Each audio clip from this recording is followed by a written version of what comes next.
हजरत सुलेमान अलैहिस्सलाम का अजीम दरबार लगा हुआ था। आसमान पर परिंदों की फौज पहरा दे रही थी। हुआ अल्लाह के हुक्म से हजरत सुलेमान अलैहिस्सलाम नून के तख्त को उठाए फिरती थी और जिन्नात भी आपे के सामने सर झुकाए खड़े रहते थे।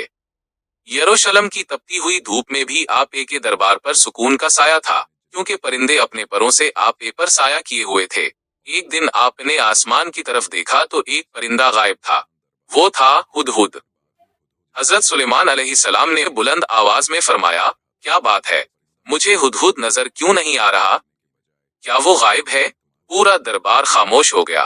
किसी परिंदे के पर मारने की आवाज तक न आ रही थी। हजरत सुलेमान अलैहिस्सलाम ने फरमाया, अगर हुदहुद ने अपनी गैर मौजूदगी की कोई मजबूत वजह बयान न की तो मैं उसे सख्त सजा दूंगा या ज़िबा कर दूंगा। दरबार में मौजूद हर जिन और इंसान ये सोचकर कौंप रहा था कि आखिर हुदहुद गया तो गया कहाँ। कुछ ही देर बाद हुदहुद दरबार में हाजिर हो गया। उसका दिल तेजी से धड़क रहा था और सांसें फूली हुई थीं, लेकिन वो डरने के बजाय अजीब एतमाद के साथ बोला, ए सुलेमान अलैहिस्सलाम, मैं वो खबर लेकर आया हूँ जो अभी तक आपके इल्म में भी नहीं आई। मैं शहरी सबा से एक यकीनी और पक्की खबर लेकर आया हूँ जिसमें कोई शक नहीं। हुदहुद की बातें सुनकर दरबार के तमाम जिन्नात और इंसान हैरत ज़दा रह गए। हुदहुद ने कहा, मैंने वहाँ एक औरत को देखा जो पूरी कौम पर हुकूमत कर रही है। इस मलका का नाम बल्कीस है और उसे वो तमाम शान और शौकत और दौलत हासिल है जो एक अजीम बादशाह के पास होनी चाहिए। उसके पास एक ऐसा अजीम शान तख्त है जिसकी खूबसूरती बयान से बाहर है। फिर हुदहुद का लहजा गमगीन हो गया और बोला, ए अल्लाह के नबी, इतनी दौलत और इतने बड़े तख्त के बावजूद मैंने देखा कि वो मलका और उसकी कौम अल्लाह को छोड़कर सूरज को सजदा कर रहे हैं। शैतान ने उनके बुरे अमाल को उनकी नजरों में इतना खूबसूरत बना दिया है कि वो समझते हैं कि वो सही रास्ते पर हैं। वो अल्लाह को सजदा नहीं करते बल्कि सूरज की पूजा करते हैं। हजरत सुलेमान अलैहिस्सलाम ने हुदहुद की बात सुनने के बाद फरमाया, हम बहुत जल्द देख लेंगे कि तुम सच कह रहे हो या झूठ। फिर हजरत सुलेमान अलैहिस्सलाम ने एक कागज निकाला और उस पर अल्लाह का नाम लिख दिया। ये महज एक खत नहीं था, ये एक दावत थी, एक चैलेंज था और एक मोजज़ा था। फिर आपने हुदहुद से कहा, मेरा ये खत ले जाओ और उसे उनके पास गिरा दो। फिर जरा दूर होकर छुप जाना और देखना कि अब वो आपस में क्या गुफ्तगू करते हैं। फिर हुदहुद वो खत अपनी चोंच में थामता है और दोबारा सबा की तरफ उड़ान भर देता है। जब हुदहुद मलका बल्कीस के महल पहुंचा तो वो महल इतना शानदार था कि आम इंसान की अकल दंग रह जाए। मलका बल्कीस अपने कमरे में आराम कर रही थी कि अचानक रोशनदान से एक खत उसकी गोद में आ गिरा। मलका का दिल जोर जोर से धड़कने लगा। उसने खत खोला तो इस पर लिखी तहरीर ने उसके होश उड़ा दिए। उसने फौरन अपनी सल्तनत के सबसे बाअसर और ताकतवर सरदारों का हंगामी इजलास तलब किया। ये कोई मामूली मजलिस नहीं थी। दरबार में 312 ऐसे सरदार मौजूद थे जिनमें से हर एक 1000 मुसल्लह लश्कर का कमांडर था। मलका ने बुलंद आवाज में सरदारों से कहा, ऐ मेरे लश्कर के सिपा सलारों, मेरे पास एक बहुत ही मुअज़्ज़ज़ खत आया है। ये सुलेमान अलैहिस्सलाम की तरफ से है और इसकी इब्तिदा बिस्मिल्लाहिर्रहमानिर्रहीम से होती है। इसमें लिखा है कि मुझ पर सरकशी ना करो और इताअत कबूल करके मेरे पास आ जाओ। ये सुनकर सरदारों ने मलका से कहा, ए मलका, हम ताकत वाले और जंगजू लोग हैं, लेकिन फैसला आपके इख्तियार में है, इसलिए आप गौर करके हुक्म दीजिए। ये सुनकर मलका ने कहा, मैं इनको तहाइफ भेजूंगी। अगर वो कबूल कर लें तो वो बादशाह हैं, अगर वो ठुकरा दें तो वो अल्लाह के नबी हैं। फिर तहाइफ से लदे हुए ऊंटों का काफिला सबा से बैतुल मुकद्दस की तरफ रवाना हुआ। कासिदों के दिलों में अजीब सा तजस्सुस और खौफ था। वो रेगिस्तान की तपती रेत और तूफानों का मुकाबला करते हुए आगे बढ़ रहे थे। उनका ख्याल था कि वो सुलेमान अलैहिस्सलाम को अपनी दौलत से मुतासिर कर देंगे, लेकिन जैसे ही वो सुलेमान अलैहिस्सलाम की सल्तनत की सरहदों में दाखिल हुए, उनके कदम वहीं रुक गए। वहां का मंजर उनके तसव्वुर से भी ज्यादा हैबतनाक और पुरशिकवा था। उन्होंने देखा कि सुलेमान अलैहिस्सलाम की फौज में सिर्फ इंसान ही नहीं बल्कि खौफनाक जन्नात और परिंदों के गौल भी शामिल थे। उनकी अपनी दौलत जो वो सबा से लाए थे वहां के आम रास्तों पर बिछी हुई चीजों के सामने हेच लगने लगी। जब बल्कीस का कासिद हजरत सुलेमान अलैहिस्सलाम के सामने पहुंचा और मलका का भेजा हुआ तोहफा पेश किया तो सुलेमान अलैहिस्सलाम ने उसकी तरफ देखा भी नहीं और कासिद से कहा, क्या तुम माल के जरिए मेरी मदद करना चाहते हो? जो कुछ अल्लाह ने मुझे अता फरमाया है वो उससे कहीं बेहतर है जो तुम लाए हो। और फिर फरमाया, याद रखो, जो कुछ अल्लाह ने मुझे अता फरमाया है वो उससे कहीं बेहतर है जो तुम लाए हो। हकीकत ये है कि तुम लोग अपने तोहफों से खुद ही खुश होते रहो, मुझे उनकी कोई जरूरत नहीं। फिर आपने कासिद की आंखों में आंखें डालकर कहा, वापस जाओ अपने मलका के पास اور ان سے کہو کہ میں ان کی طرف ایسے لشکر لے کر آؤں گا جن کا مقابلہ کرنے کی ان میں طاقت نہیں ہوگی۔ اگر اس نے حق کو قبول نہ کیا تو میں ان کو ذلت اور خواری کے ساتھ ان کے شہر سے باہر نکال دوں گا۔ قاصد واپس سبا پہنچا اور سارا قصہ سنا دیا۔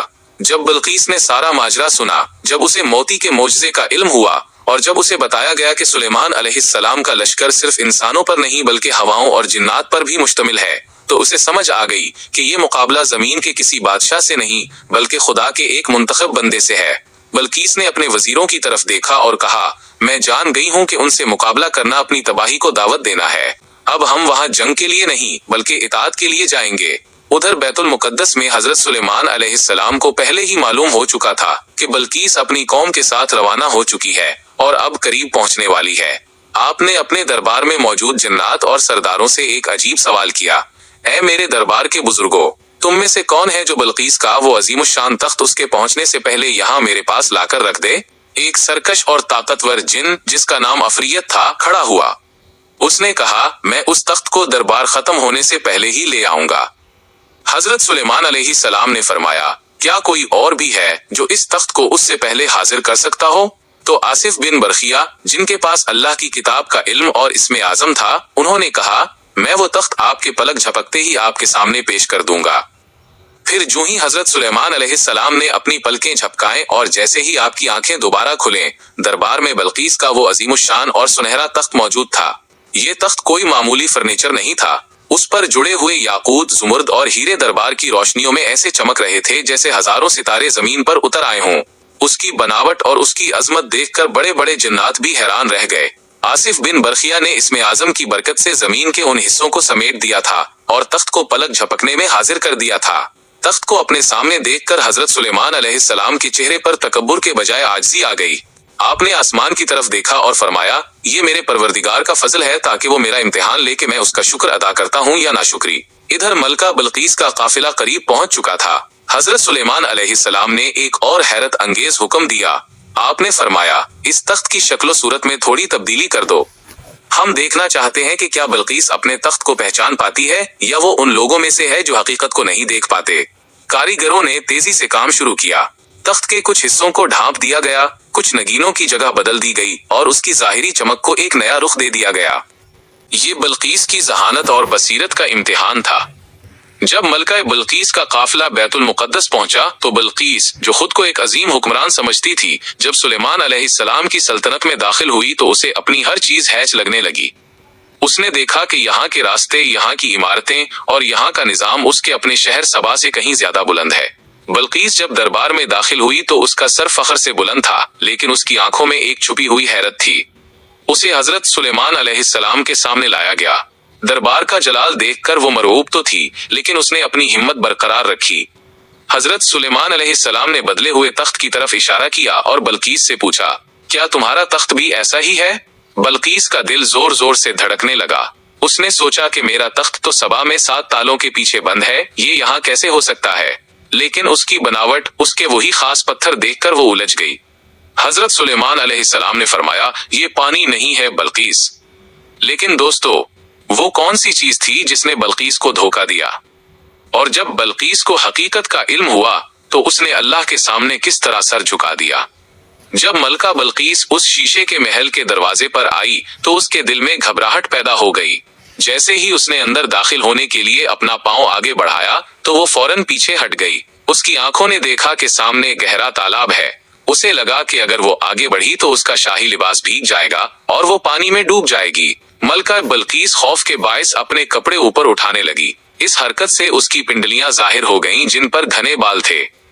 حضرت سلیمان علیہ السلام نے فوراً اسے روکا اور فرمایا، گھبرانے کی ضرورت نہیں، یہ پانی نہیں بلکہ شیشے کا فرش ہے۔ ملکہ بلقیس اسی وقت اپنی پچھلی زندگی کی تمام غلطیوں کو سمجھ گئی۔ اسے احساس ہوا کہ وہ سورج جیسی مخلوق کو پوجتی رہی، جبکہ اصل طاقت تو اس کے خالق کے پاس ہے۔ اس نے توبہ کی اور پکار اٹھی، اے میرے رب، میں نے اپنے نفس پر ظلم کیا اور اب میں سلیمان علیہ السلام کے ساتھ اللہ پر ایمان لاتی ہوں۔ لیکن دوستو، یہ صرف ایک ملکہ کی شکست نہیں تھی بلکہ ایک روح کی فتح تھی۔ روایت کے مطابق اس کے بعد حضرت سلیمان علیہ السلام نے ملکہ بلقیس سے نکاح کر لیا۔ پھر ان کے حکم پر بلقیس کے جسم کی صفائی کے لیے ایک خاص حمام تیار کیا گیا۔ इस वक्त जिस्म के बालों की सफाई को खूबसूरती का मेयार समझा जाता था, इसलिए जिन्नात को हुक्म दिया गया कि वो ऐसा हमाम तैयार करें जिसमें मलका खुद को साफ कर सके। फिर शयातीन और जिन्नात ने मलका के लिए पहली बार हमाम तैयार किए और एक खास करीम नोरा ईजाद की गई जिससे बालों की सफाई की जाती थी। कहा जाता है कि यहाँ तक कि पानी को गर्दिश देने वाली मशीनें भी उसी दौर की इजादात में शामिल हैं।